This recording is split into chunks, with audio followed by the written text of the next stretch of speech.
Ok.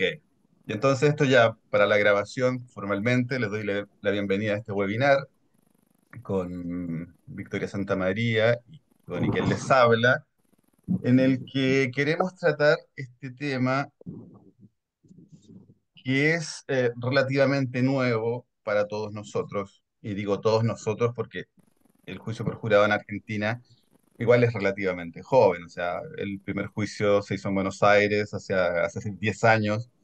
Luego, en cada jurisdicción no se han hecho tantos juicios orales y aún más, tampoco se ha hecho mucha capacitación sobre el tema de juicios orales, porque si bien hemos tenido capacitaciones en temas de litigación general, que digamos que se aplican a la litigación de juicio por jurados, eh, digamos, básicamente igual, porque aprendimos que jueces y jurados no tienen distintas formas de evaluar la evidencia o no demasiado, evaluar la evidencia a la hora de determinar los hechos. Em, las cuestiones Un niño se específicas, va a tirar para acá. per- Bájate perdón, para allá. Dale. ya, ahí está.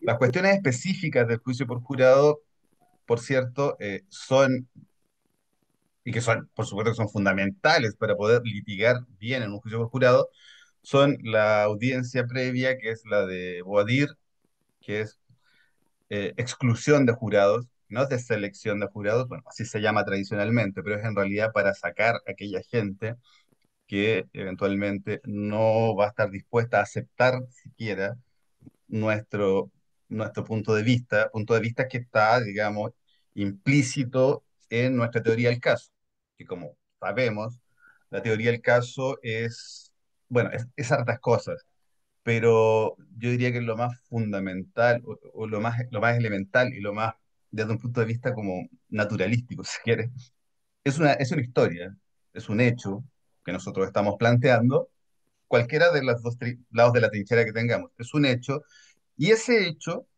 que vamos a elegir estratégicamente en relación a la prueba que podamos lograr y que tenga, digamos, la relevancia jurídica también que busquemos. Esta historia, siempre, como toda historia, y tradicionalmente desde que tenemos conocimiento de la estructura de la historia, contiene un elemento valórico, el ethos socrático. Contiene un elemento valórico y que está muy, digamos que está muy por debajo de la historia en términos explícitos, pero es fundamental en ella. Y esa cuestión valórica es la que eventualmente va a poder influir en cierto tipo de jurados que van a ser más resistentes a aceptar o a rechazar nuestra historia con este valor ético o moral implícito. Y por otro lado está la cuestión de las instrucciones, que es el ejercicio, creo yo, por resumirlo, de la cuestión más jurídica, porque lo que tiene que hacer uno, y acá viene una discusión que es muy importante porque se cree que las instrucciones más o menos que consensúan, pero no, las instrucciones se discuten, porque tiene que ver con, y aquí entra toda la dogmática y la jurisprudencia, como por ejemplo, y solo para abrir el tema, si ustedes van a discutir una legítima defensa, ¿cómo le van a explicar al jurado el tema de la proporcionalidad? O un elemento que a veces es equívoco, que es que la persona que se defiende no está obligada a huir. Entonces, ¿cómo se lo van a explicar en términos concretos?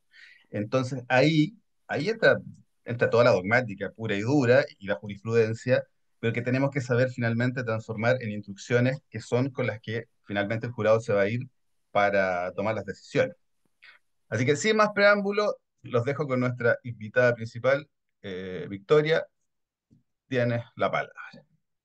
Bueno, muchísimas gracias, Jonathan y Andrea.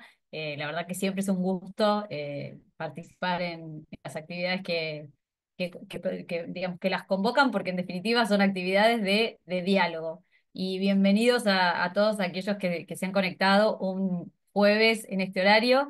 Es muy valorable su participación y sobre todo la idea es conversamos con Jonathan un diálogo, ¿no? La idea es, bueno, pasamos un Power para tener una base en base a los temas que fuimos conversando, pero la idea es que ustedes puedan participar, no hay problema en que corten la exposición, la idea es hacer un diálogo.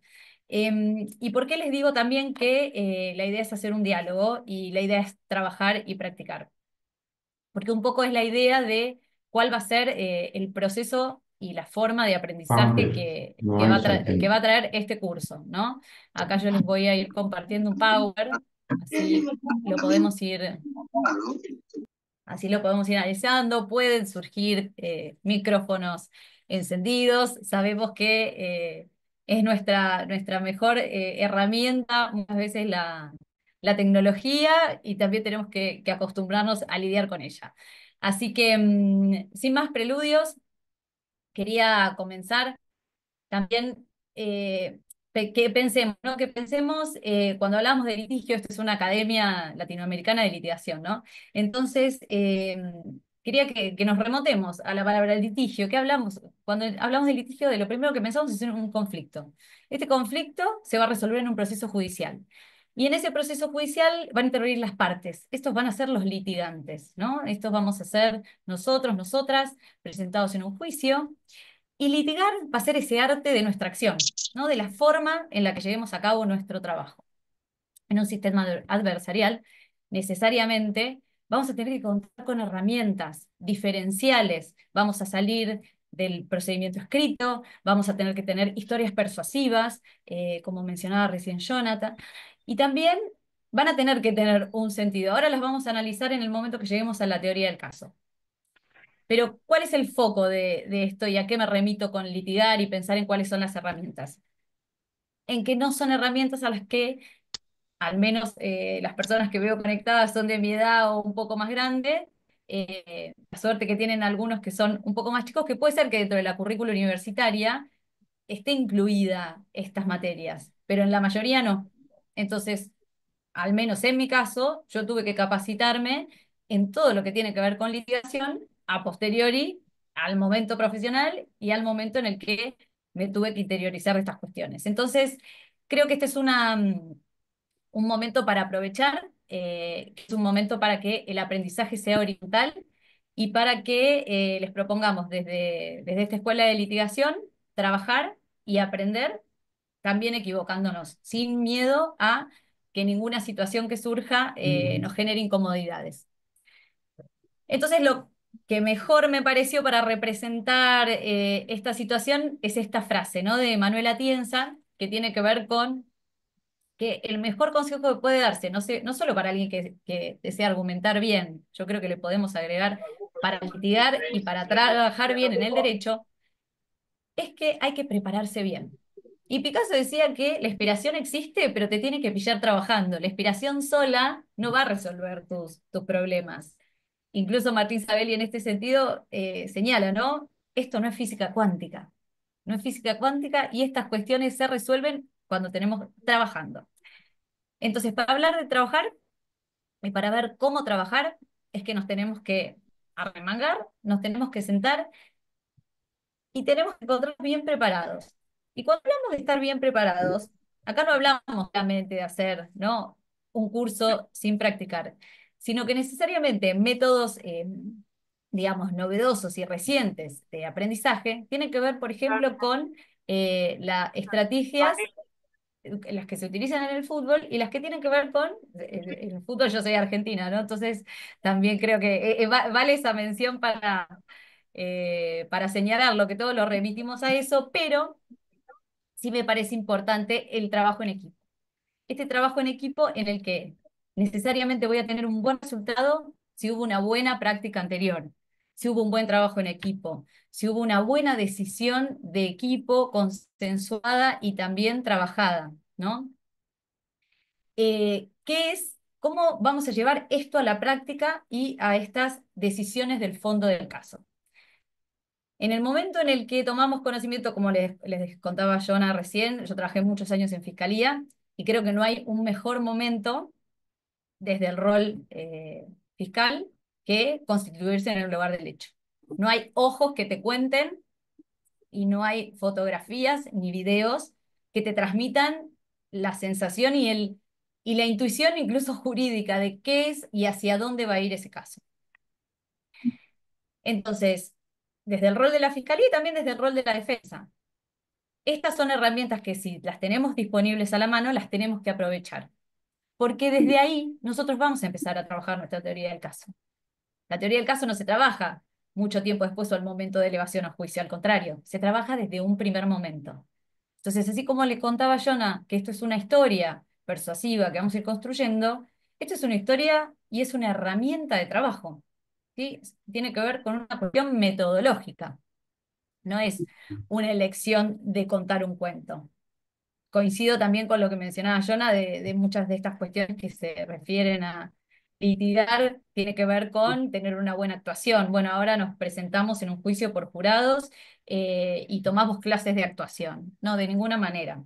Sí, no, sí puedo tener clases de oratoria, clases de coaching. Es importante reforzar eh, nuestras fortalezas, nuestras debilidades, sabiendo cuáles son las necesidades para el caso, incluso también sabiendo que el trabajo puede dividirse, ¿no? Así como recién usábamos el ejemplo del fútbol. Bueno, ¿quién es la persona del equipo más capacitada para introducir cierta parte del alegato que tenga que ver con, por ejemplo, la historia más emotiva y la otra parte del alegato que tenga que ver con la explicación jurídica, ¿no?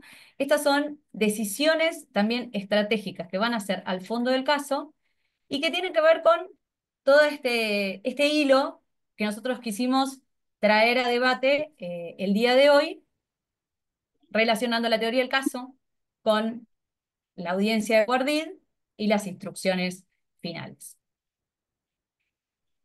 La, mm, para digamos, para detallar la teoría de lo que tiene que ver con la teoría del caso, podemos estar hablando muchísimo tiempo, vamos a hacerlo resumido.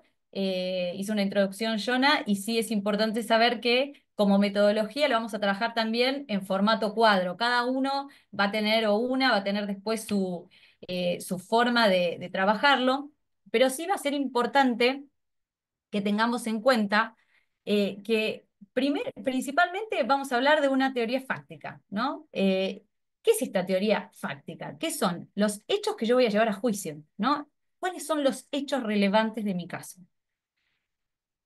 Y de esta forma los voy a tener que relacionar con qué sustento jurídico tienen, este encuadre legal, y con qué pruebas voy a sustentar esta acusación o esta defensa.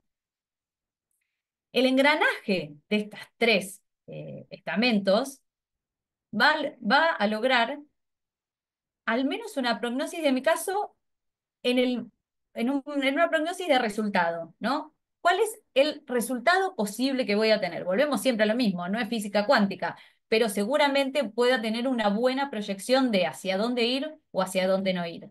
Y acá es cuando también en esta filmina se incluye la palabra decisiones y respuestas, ¿no? No todos los casos son para ir a juicio técnico, no todos los casos son para ir a juicio por jurados, no todos los casos son para exigir una calificación legal, ninguno principalmente, y no todos los casos son para avanzar, muchos otros son para archivar o para desestimar.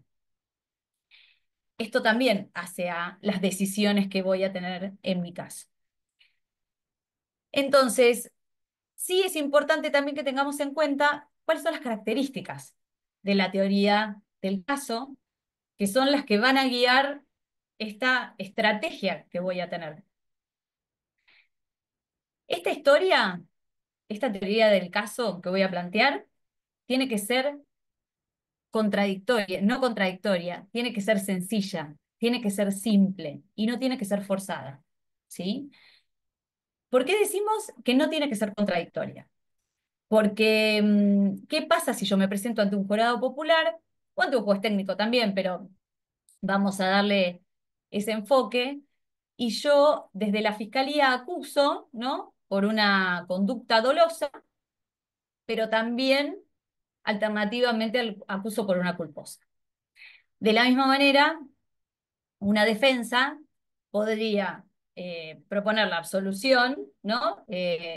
Intentar probar la inocencia de su defendido, pero eventualmente en el caso de que eso no se pruebe, decir que actuó justificadamente, ¿no? Pretender esa resolución del caso. Entre esas distintas proposiciones estamos viendo cuestiones que no son congruentes y que no son consistentes. Entonces, ahí es donde tengo que tomar las decisiones. Ahí es donde tengo que elegir hacia dónde existen más elementos de prueba y más herramientas para avanzar sobre el caso. ¿Por qué decimos también que tiene que ser simple la teoría del caso? Porque si me presento ante un jurado popular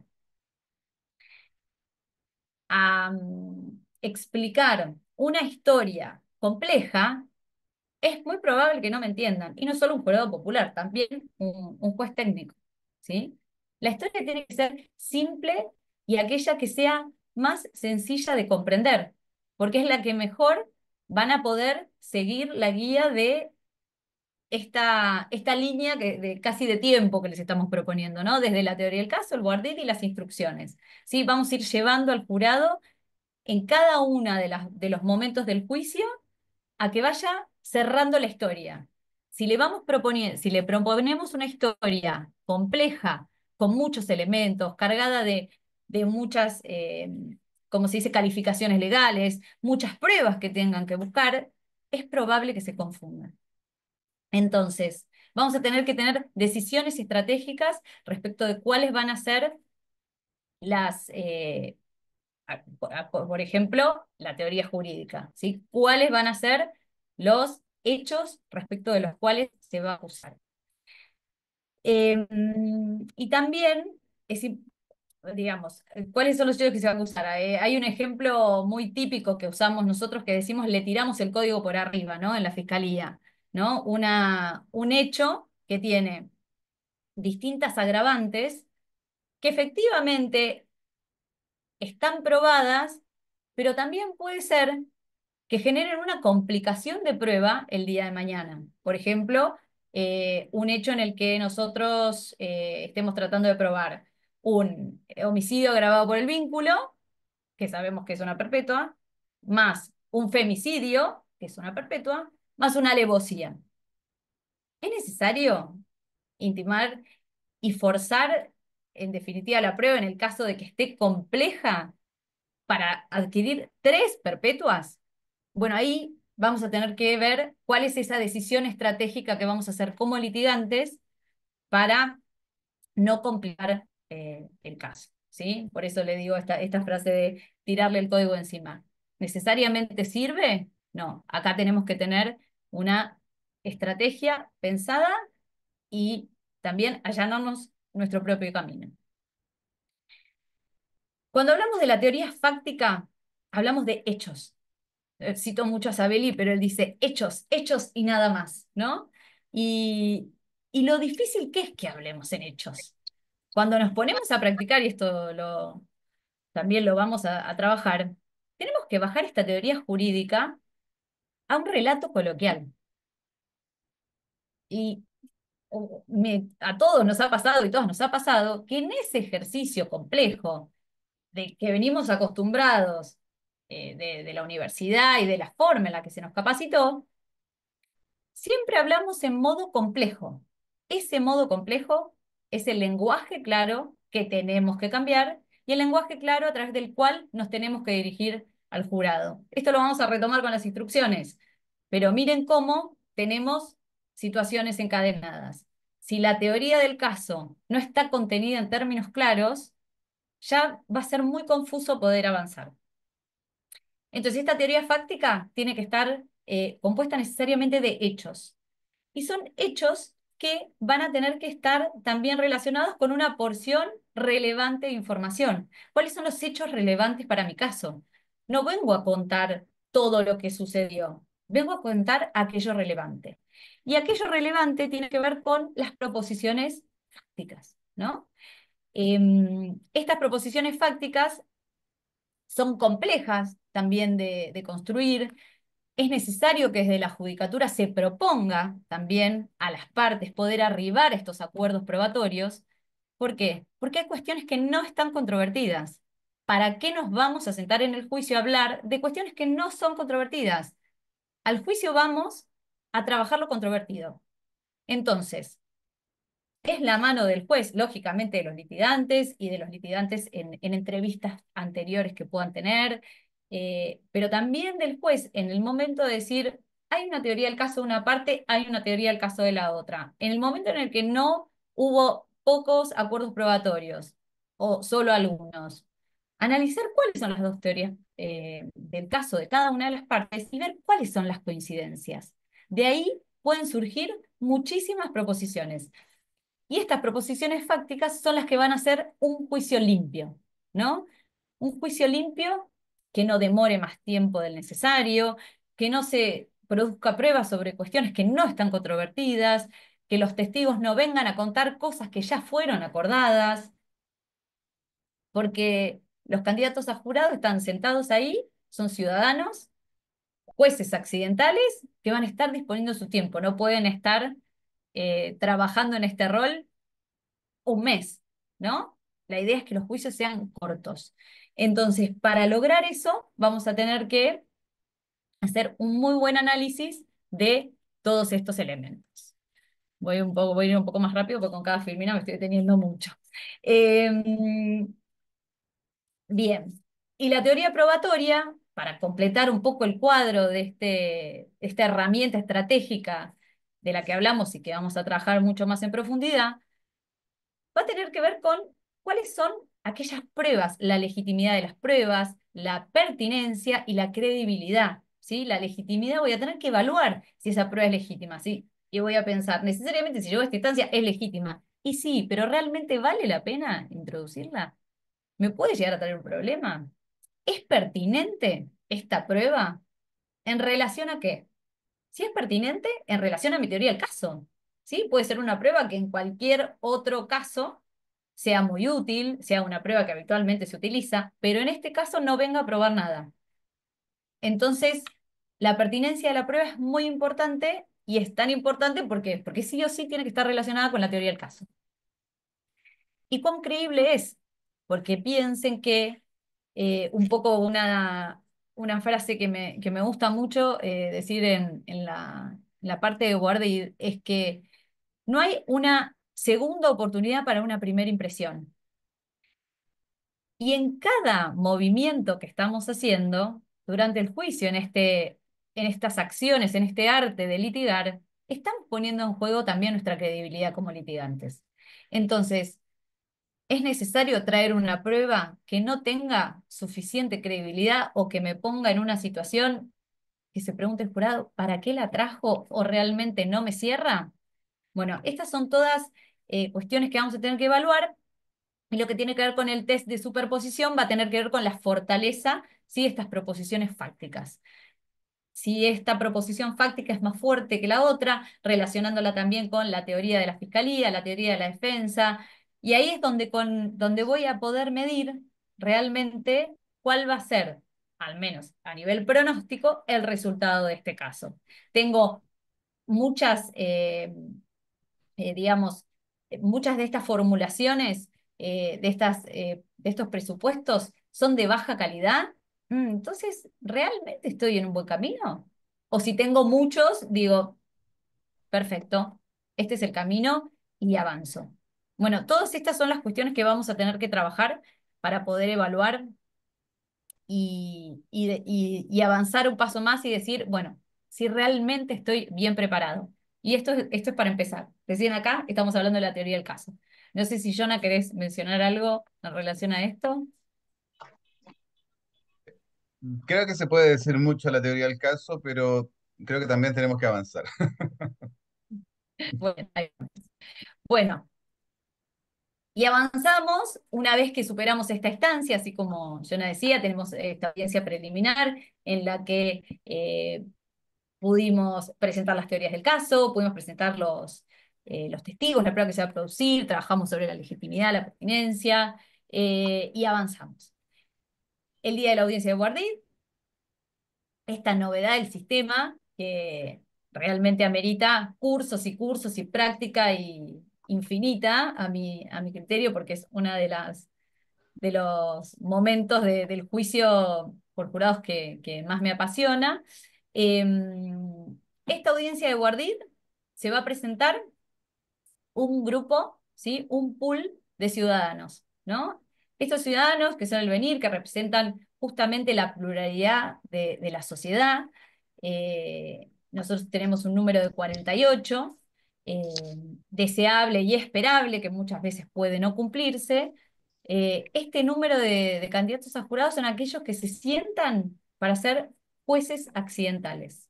Estos jueces accidentales son jueces de los hechos y el juez técnico es el juez del derecho. Vamos a tener una asociación que la vamos a ver también más clara al momento de las instrucciones, pero estas personas que son jueces por los días que concurran a prestar su labor, van a ser ciudadanos que conforme cada reglamento va a tener sus, digamos, sus limitaciones, pero necesariamente van a ser aquellas personas que pasadas por el filtro de la audiencia de Guardid, y en el caso de que las partes y el juez hayan hecho un buen trabajo, van a ser el mejor jurado para mi caso. Van a ser el mejor juez para mi caso. ¿Y por qué?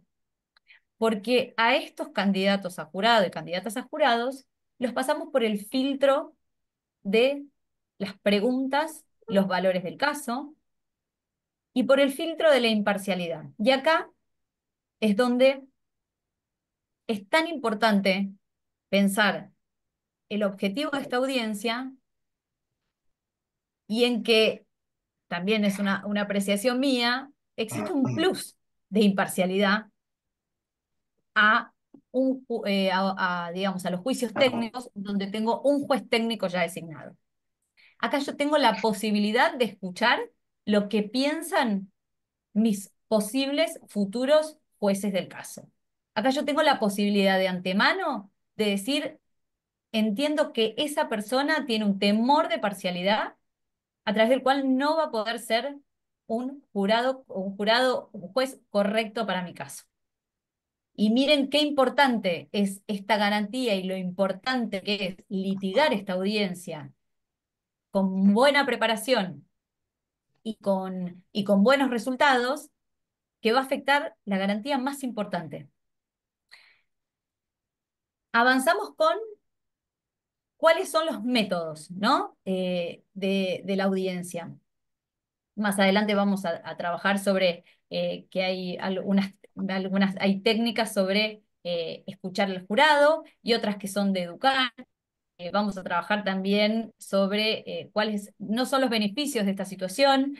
Principalmente se usó muchos años la técnica de educar al jurado, la cual no tiene buenos resultados porque si solamente nos ponemos a pensar que por aun cuando tenga muy buena presencia y el litigante sea muy persuasivo y tenga muy buena destreza, realmente se cree que ese litigante va a convencer a una persona que tiene una trayectoria vital de 40 años, 50, 60 años, pensando sobre un tema de determinada manera.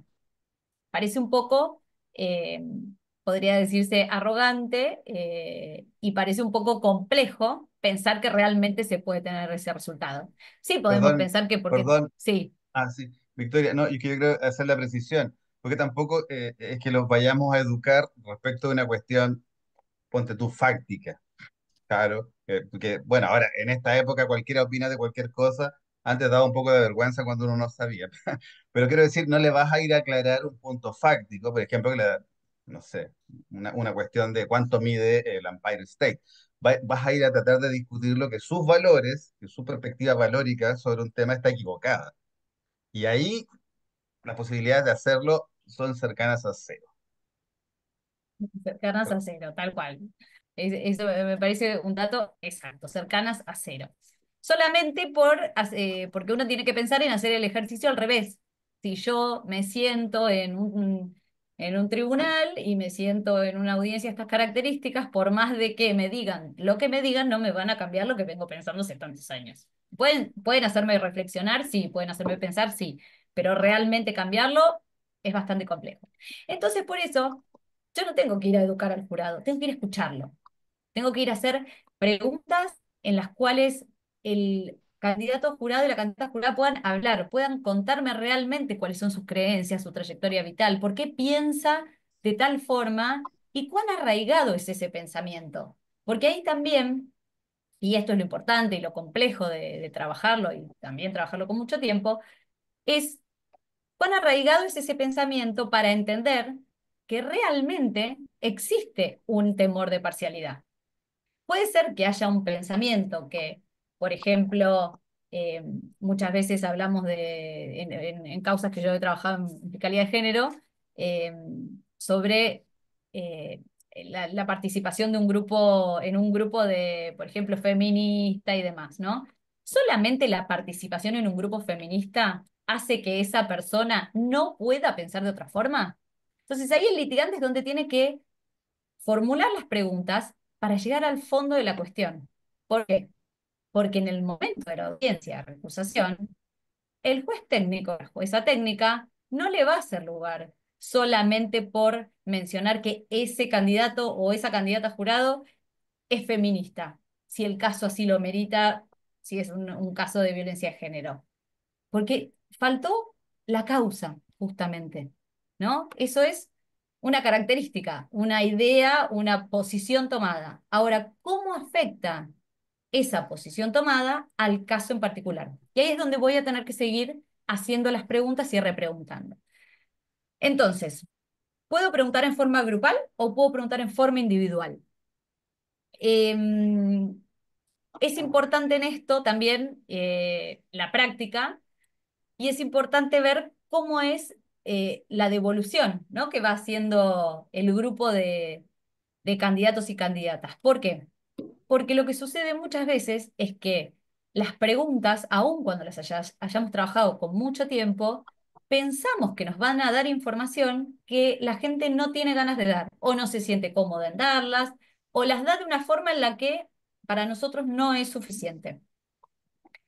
Entonces ahí es donde puedo realizar una pregunta grupal, puedo utilizar la técnica de looping, también de decir, bueno, si la candidata a jurado 8 respondió de tal forma, ¿alguien más piensa como la candidato 8? Candidato 7. Usted que se movió, me dio la sensación que no le gustó la respuesta que dio la candidata. ¿Podría explayarnos un poco más y así proponer e intentar obtener información de todos y todas los candidatos? ¿Por qué? Uno, por lo peligroso que es no tener información de un candidato o candidata, porque podría ser que quede, por ejemplo, dentro del jurado y yo no tengo idea de qué es lo que piensa, hice mal mi trabajo. Y también porque hay algo que estoy perdiendo y es una oportunidad única de saber realmente qué es lo que piensa. Entonces, en el caso en el que no me contesten, lo ideal es poder formular una pregunta, pero sí, como regla de oro, no hacer más de 3 preguntas a un mismo candidato o candidata, ¿sí? Que se pueda sentir incómodo y ya me doy cuenta que no me quiere contestar. Y puede ser que no me quiera contestar a mí y tampoco le quiera contestar a la defensa. Entonces, ¿qué es lo que puede llegar a pasar ahí? Que sea un candidato que no quiere claramente estar en el juicio. Ya no importa si le pregunte yo de qué forma o si le pregunta a la defensa de qué forma. Y ahí es donde también puedo llegar a formular un acuerdo con el otro litigante de directamente recusar a ese candidato o candidata sin que ninguna de las dos partes pierda una recusación. Esto es un acuerdo, ¿sí? Entonces acá yo les puse lo que tiene que ver con las recusaciones con causa, son ilimitadas por la misma lógica del sistema, ¿no? Si existe una causa, eh, si no existe una causa, voy a tener solo pocas. Ahora, cuando existe una causa, van a existir la cantidad de recusaciones necesarias para el caso concreto, ¿sí? Porque hay una causa de un temor de imparcialidad. Y esa situación no es apta para ingresar al jurado. Un poco esto ya lo avanzamos, pero hay que trabajar principalmente en estas tres cuestiones y después trabajar mucho tiempo sobre esto. Volvemos a la teoría del caso, la guía, el norte, el GPS de mi camino durante todo este trabajo. No puedo salir de la teoría del caso y no puedo trabajar las preguntas de Guardid si yo no tengo bien en claro mi teoría del caso. No pude haber llegado a esta instancia de por sí. Pero eventualmente, en el caso que surja, si no tengo una teoría del caso, no puedo trabajar las preguntas de Guardid. Porque me van a dar esta guía. Y esta guía que me va a marcar cuál es el valor a identificar de mi caso. Y cuáles son las preguntas para identificar ese valor. Y lo importante de el valor a identificar y las preguntas para identificar este valor va a tener que ver con esto que se señalaba en la filmina anterior, que yo no voy a elegir candidatos o candidatas para el jurado. No voy a elegir quiero ese, quiero el otro, como estamos acostumbrados a ver en las series, ¿no? Yo voy a deseleccionar. Voy a pararme en la posición de aquellas personas que no de ninguna manera van a aceptar mi teoría del caso. Aquellas personas que aun cuando les cuente las pruebas, les cuente los hechos y les cuente esta historia persuasiva, con esta teoría del caso completa, de por sí no la van a aceptar. Y es probable que del cúmulo de personas haya algunas que estén más permeables o menos permeables para aceptarlas. Mi objetivo para hacer un buen trabajo es sacar a los radicales, porque en el medio de los radicales que de ninguna manera van a aceptar mi teoría del caso, y en el medio de los radicales que de ninguna manera van a aceptar la teoría del caso de la otra parte, voy a tener a este grupo de personas que van a conformar un jurado imparcial para el caso en particular. Perdón, Victoria, solamente para que Sí, se hagan una idea, en juicios importantes en Estados Unidos, juicios como muy complejos o de mucha connotación pública, creo que fue el de George Floyd, el Boadir duró 2 meses, porque además había una cuestión que era muy generalizada, que permitió hacer muchas recusaciones, y era esto de lo que la gente creía y pensaba o sentía respecto de la policía, cuál era su relación con eso, y con este otro tema de los grupos antidiscriminación, el Black Lives Matter y todo eso. Entonces, las recusaciones con causa eran así, se hacían a granel, digamos. Entonces, todos los días se quedaban sin testigos y tenían que fijar audiencia para el día siguiente. Eso, un detalle de color. sí, no, y eso es un caso súper importante para analizarlo y para trabajarlo también, porque tiene muchas cuestiones referidas a eso, pero también cómo se trabajó, por ejemplo, cómo se trabajó la información. Uno de los cuestionamientos más grandes del sistema también es esta influencia, ¿no? ¿Por qué se cree que los y las candidatos a jurados son influenciables? ¿Y por qué el juez técnico no? ¿No? Como si fuesen un humano distinto de los otros, ¿no? Como si estuviesen un pie distinto de posibilidad de influencia. Y en este caso se trabajó mucho también, ¿no? Bueno, y como otros casos que también se han trabajado acá, sobre si tienen conocimiento de los pormenores del caso, trabajar sobre si ya han tenido una opinión formada sobre el caso, y si en el caso de que las pruebas le digan lo contrario, puede cambiar su opinión. Eh, Hay algo que dice que el juicio por jurados es lo más parecido y lo más acercado al sentido común. Y creo que es una frase exacta, ¿no? Por ejemplo, en estos temas. Lo primero que pensamos es, no, esa persona ya leyó, ya tiene la... No, no, sí, pero nosotros también sabemos que muchas veces nos informamos, muchas veces tenemos muchísima información sobre un tema determinado y eventualmente, ante otra propuesta y ante pruebas que nos digan lo contrario, vamos a cambiar de opinión. Eso va a ser también a la flexibilidad y también a la capacidad para deliberar, ¿no? parte también de las recusaciones tiene que ver con eso, ¿no? Una persona que no tiene capacidad para deliberar, que no tiene capacidad para dialogar, no va a poder lograr, digamos, cuál es el propósito de su rol en este juicio, ¿no? Em, entonces, este trabajo de las preguntas para el guardid, conformado de esta manera, ¿no? De siempre respetando estos tres, digamos, puntos con un objetivo determinado, porque surge muchas veces que se hacen muchas preguntas y cuando no se prepara bien un guardid, se hacen muchísimas preguntas. La gente habla muchísimo. Y hay un momento en el que uno como litigante se da cuenta que tiene muchísima información de poca calidad. Y ese momento es el método, es en el momento del cruce de la información. Con el método de recopilación de la información, yo voy a poder obtener todas las respuestas que me dieron. Y si yo tengo un buen método, también voy a poder obtener lo que sea necesario para fundar las recusaciones. ¿Sí? Si yo solamente recopilo información que no es de calidad, no, créanme que no va a haber forma de poder fundar una recusación. Y eso en la práctica se logra. Entonces, también hacer un buen trabajo sobre estas técnicas y trabajarlo con tiempo hace que uno pueda ubicarse el día de mañana en que cuando se presente este desafío ya estemos preparados, con una buena plantilla, con un buen norte hacia dónde trabajar y no encontrarnos con sorpresas que son momentos incómodos si no estamos bien preparados o preparadas. Bueno, ahí ya estamos bien con el tiempo, me parece. Em, ¿Y por qué todo esto tiene que ver? Siempre fíjense que arriba en las filminas lo primero que pusimos fue teoría jurídica del caso, ¿no? Teoría del caso, y siempre volvemos a lo mismo, a este norte de guía de actuación.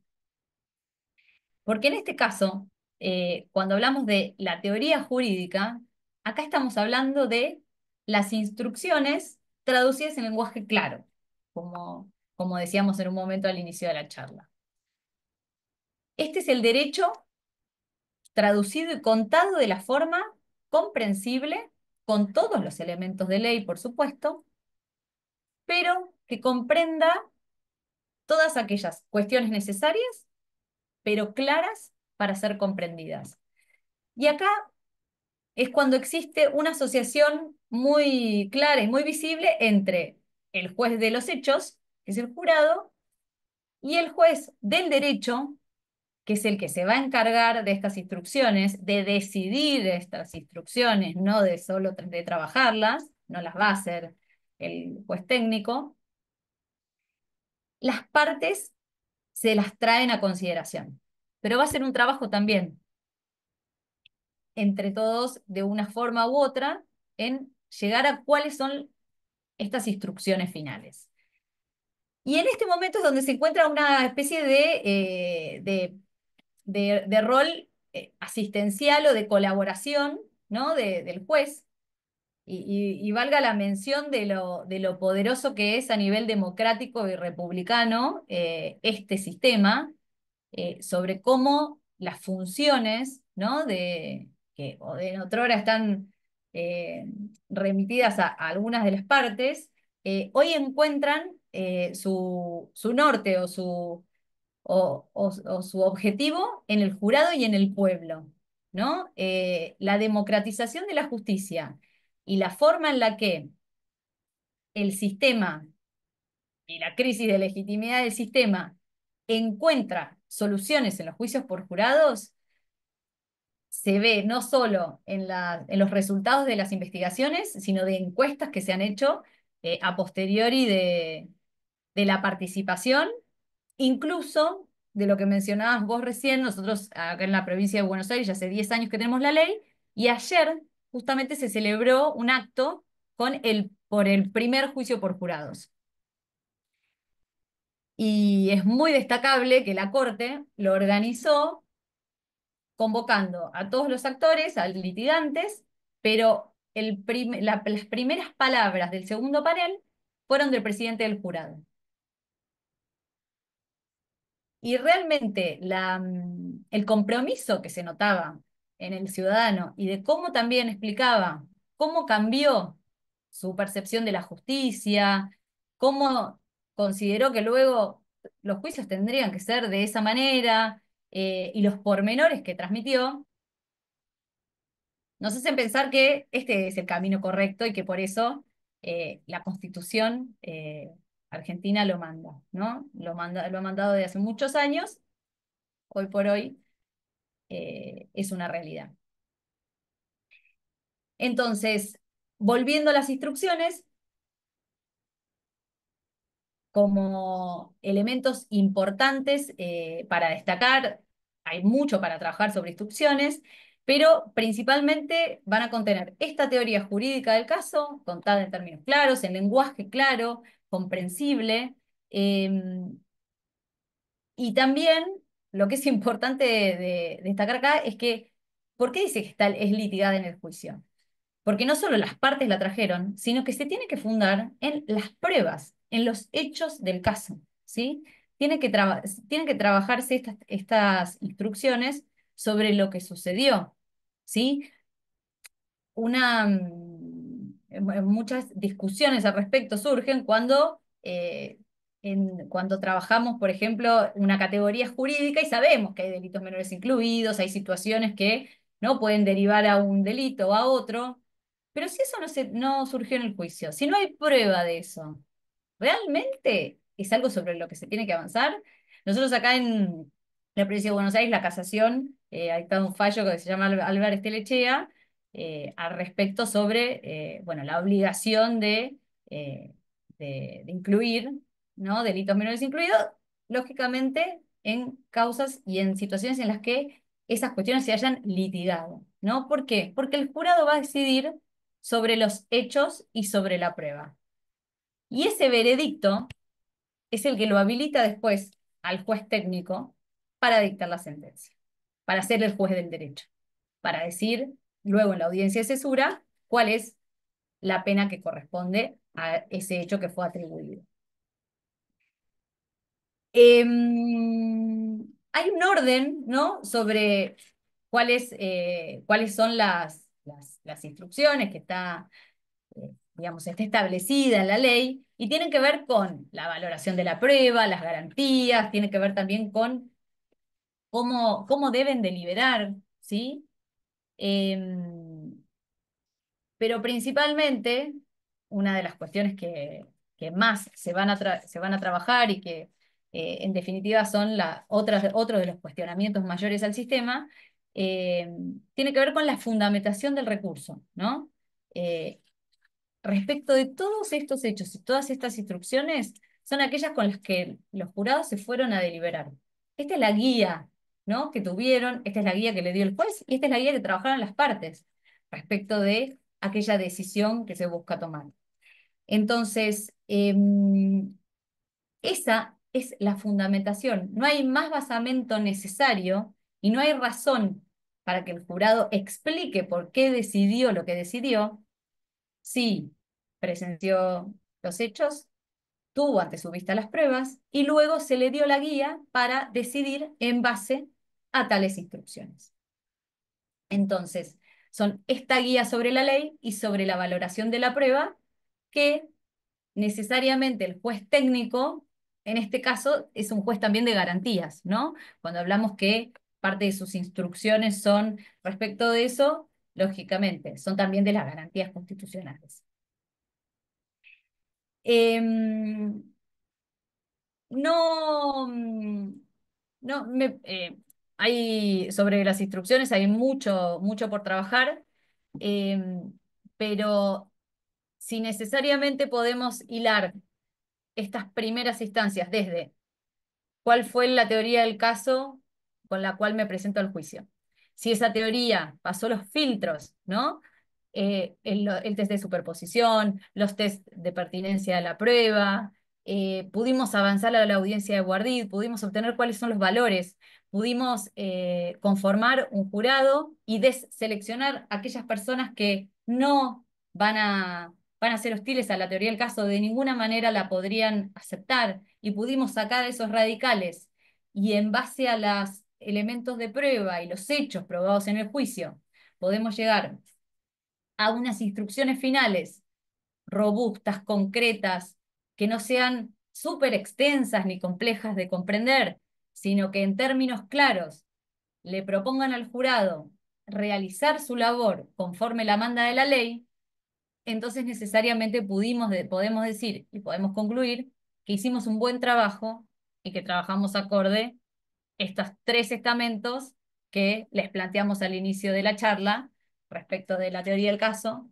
de cómo eso se relaciona con un bombardil y cómo esas instrucciones, ¿sí?, van a ser una buena guía de actuación.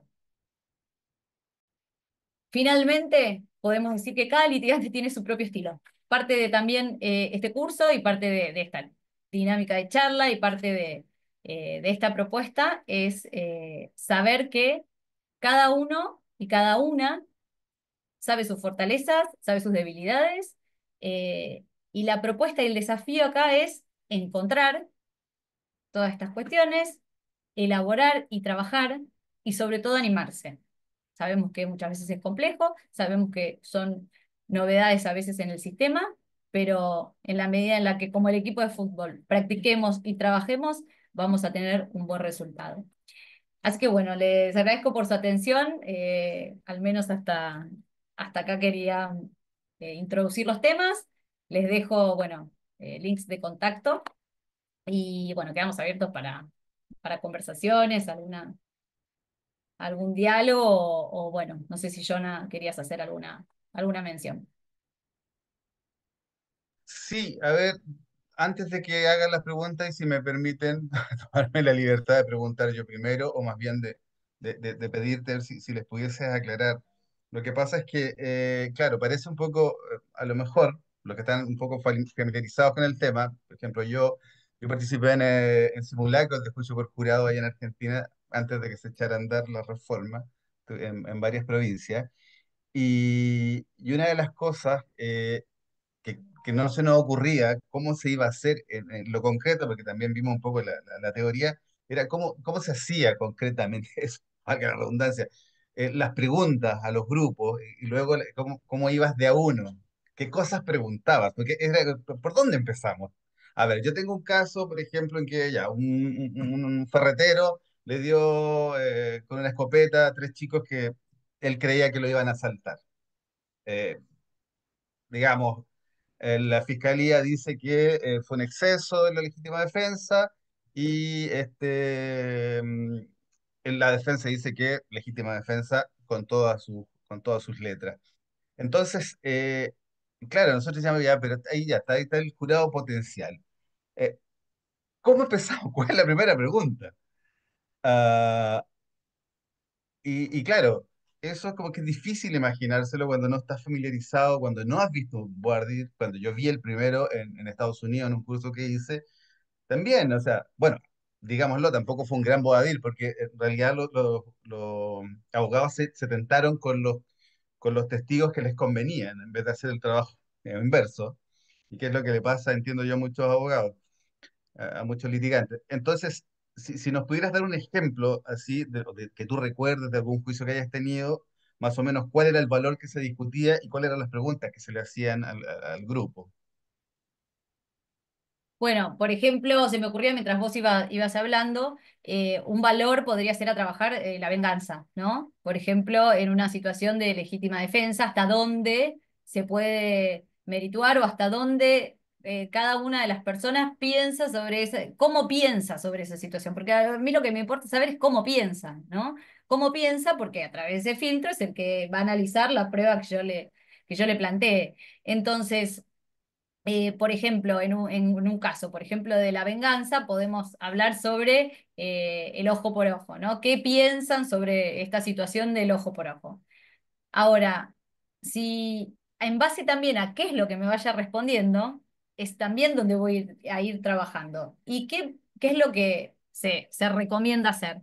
No hacer una sola pregunta, como por ejemplo, ¿qué piensas sobre el ojo por ojo? Listo, gracias, hasta luego, sigo con otro candidato o candidata. No, en base a esa respuesta que me dio, desmenuzarla para seguir profundizando en la investigación. Porque en en la investigación, por ejemplo, de la respuesta, digo, ¿no?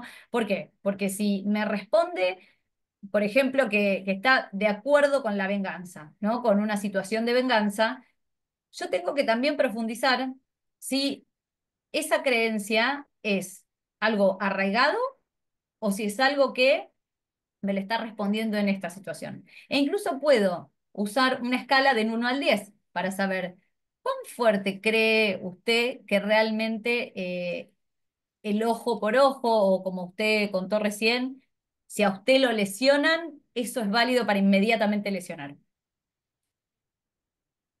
Y las respuestas pueden ser múltiples, pero en base a esa teoría del caso que tengo y a ese valor que yo quiero acreditar, lo voy a relacionar después con esta recusación con causa que voy a hacer.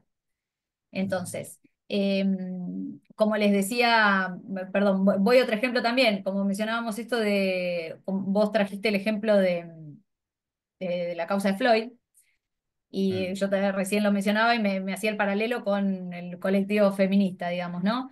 Solamente que alguien te diga, sí, yo estoy, levante la mano quienes están a favor del Black Matters. Todos levantan la mano. Ok, listo.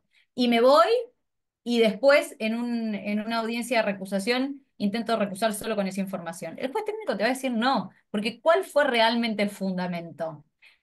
En vez de irme, tengo que volver y trabajar y decir, perfecto. Y le quiero preguntar, ¿usted desde hace cuánto piensa así?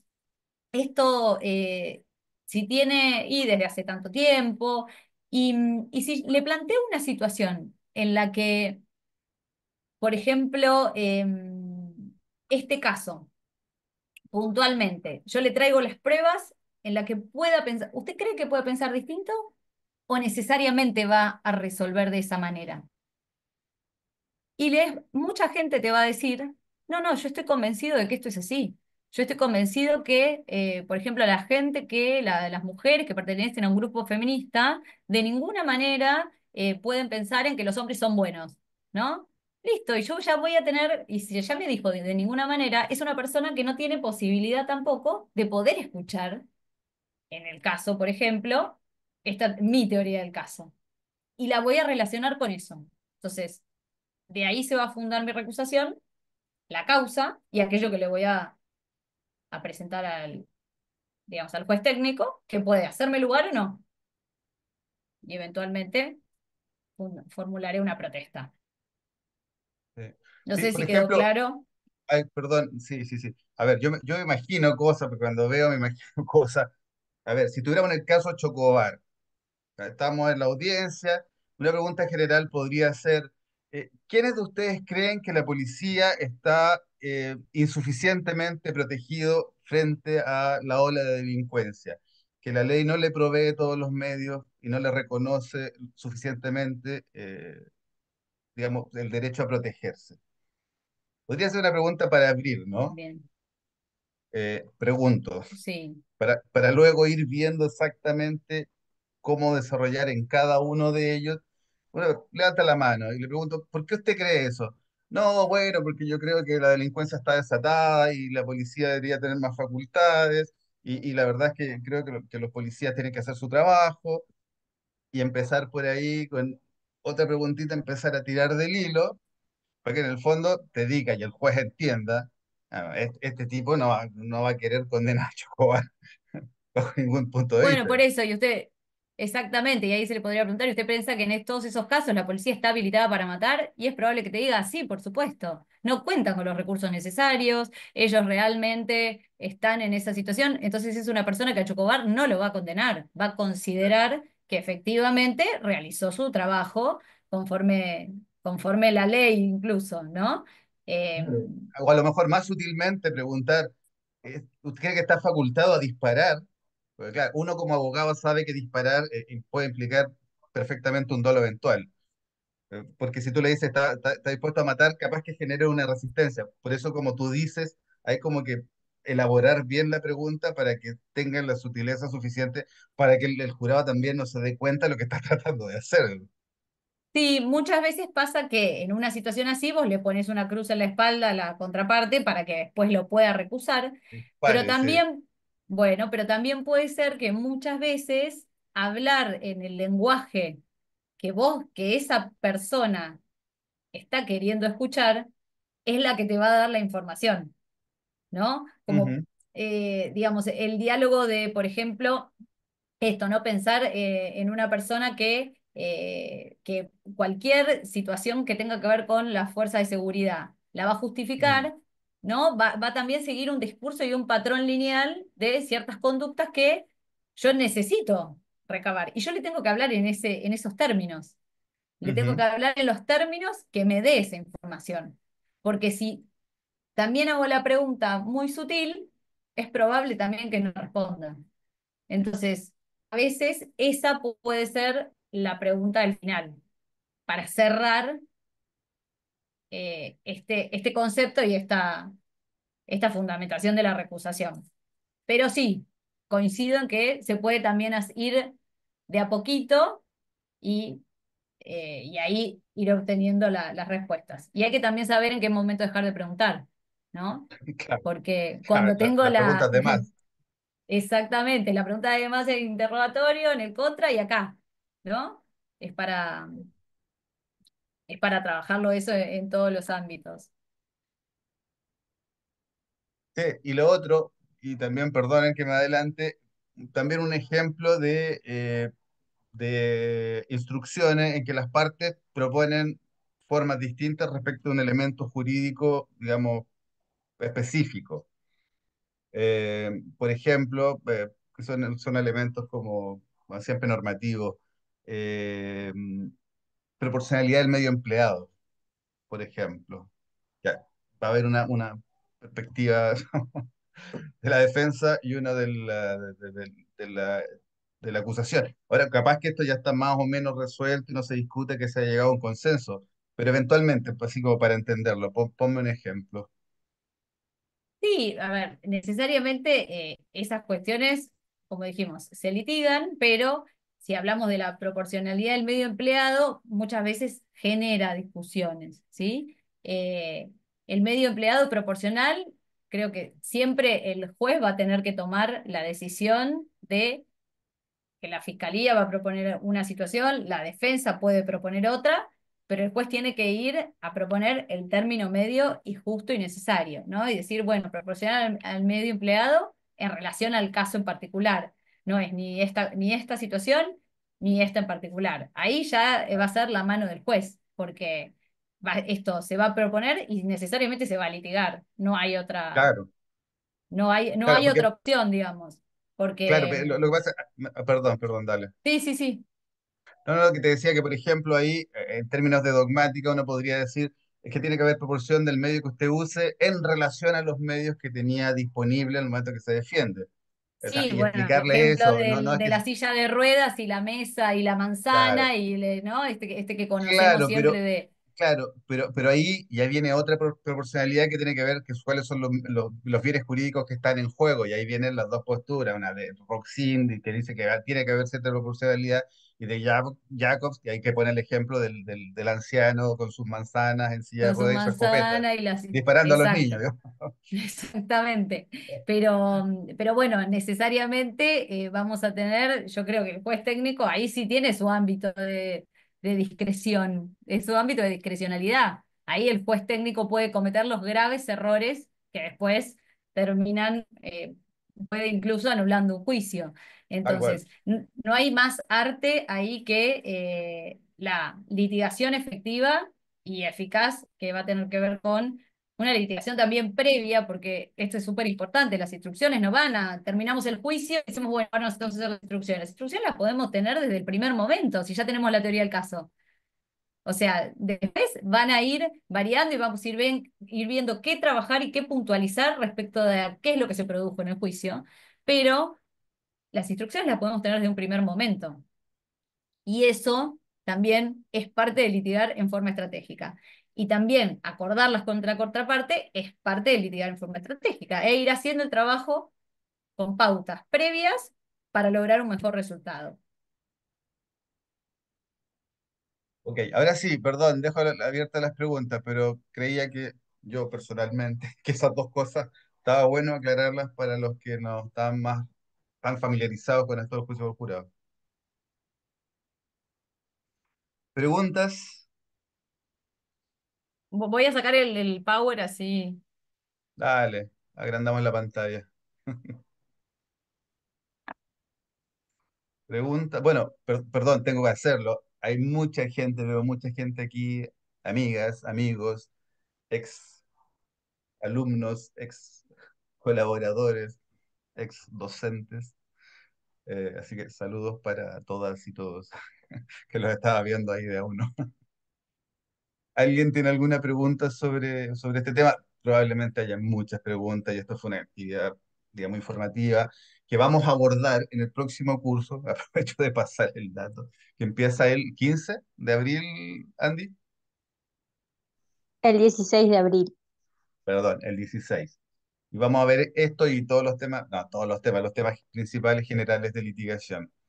Eh, y ahí las vamos a ver y ahí vamos a hacer ejercicio y vamos a poder preguntar todo lo que se nos haya quedado, pero no sé si aquí hay preguntas de tipo más general, que yo sé que ya nos pasamos del tiempo y que estamos abusando de todos, pero la idea es que no se queden así como con la pregunta atravesada. Porque si no, entonces damos por concluida la actividad. Agradecemos a todas y a todos ustedes que se dieron el trabajo y nos cedieron su tiempo. Y por supuesto a Victoria, muchas gracias una vez más por venir una vez más a conversar acá con nosotros. Y nos estamos viendo en el próximo webinar que probablemente estemos sacando en unos días sobre algún tema interesante como el contraexamen con un especialista chileno, un defensor. Y ya les vamos a avisar y nada, si no, los que nos quieran ver a todos juntos en el curso que vamos a empezar de litigación general. Eso, Victoria. Muchísimas gracias. Andy, muchísimas gracias como siempre. Y nos vemos. No sé si quieres decir algo, Vicky. No, agradecer que se hayan quedado hasta este horario. Les agradezco todos sus comentarios realmente. La palabra que más me gusta siempre es clara, así que me parece que las cosas sean claras. Me parece que Ah, todo logramos un bien. buen resultado. Así que Todo bueno, bien. podríamos seguir trabajando y hablando con Jonah. Cada vez que hacemos un Zoom hablamos. Así que, pero bueno, espero verlos en otra oportunidad y muchísimas gracias por la invitación y su tiempo. Bueno, muchas gracias. Perdón, Que si me tengan dejan un... hacer una aclaración Ay, pequeñita. perdón, perdón, perdón. No, está bien. Bueno, todos los que están acá están en el grupo de WhatsApp, así que después les paso bien por ahí, pero dejamos un formulario de inscripción que ya creo que por lo que vi todos lo completaron, de asistencia, quiero decir, no de inscripción, así que les vamos a estar mandando los certificados a los que estuvieron presentes, ¿sí? Como les habíamos prometido, y aclarar también que este webinar también fue parte de mostrar un poco y que conozcan a Victoria, que va a ser quien va a dar el módulo de juicios por jurado, porque claramente en una hora no se puede abarcar todo el tema de Boidir y instrucciones, y más que nada con la intención que tiene Vicky de hacerlo bastante práctico, de esto de decir, bueno, pero ¿cómo hago las preguntas? ¿Cómo realmente llevamos a cabo una audiencia? Entonces, todo eso es lo que nosotros venimos como juntando, digamos, de sugerencias que nos van haciendo a medida que van pasando los cursos, que van pasando los webinars, y tratamos de ahora como unirlo todo en este curso que va a ser un poco más largo que el intensivo, que es el que hacemos habitualmente, que va a tener todos los módulos, porque lo aclaro, porque también hay participantes que no son de Argentina, tenemos participantes de Chile, de Uruguay, de Ecuador, que si bien eh, quizás no tienen juicio por jurados, pero sí van a tener la posibilidad de tener este módulo que va a estar solo en dos clases, que muchas veces sirve también, por más que no esté el juicio por jurados propiamente dicho como activo, digamos, pero en algún momento se puede llegar a implementar y está bueno estar preparado y además porque son herramientas de litigación que sirven en general para el sistema acusatorio y que no les va a venir, va a estar de más. Porque por ahí quedó como muy, muy acotado a Argentina, por ahí lo que se habla, pero bueno, quería hacer esa aclaración, que en el Sí, curso pero general es general, digamos, vamos a ver todo y hay un módulo especial de juicio por jurado que va a tener esos dos temas. Esa aclaración simplemente y bueno, muchas gracias a todos por participar. Ya les vamos a estar pasando info del próximo, que seguramente va a ser con Nicolás Orellana, que es el otro profe, para que también lo puedan conocer. Así que bueno, nada más por mi parte. Buenas noches a todos y gracias por estar y gracias Vicky por tu generosidad. muchas gracias a todos, de nuevo, todos y todas. Chao, chao, que tengan buen resto de semana. Adiós.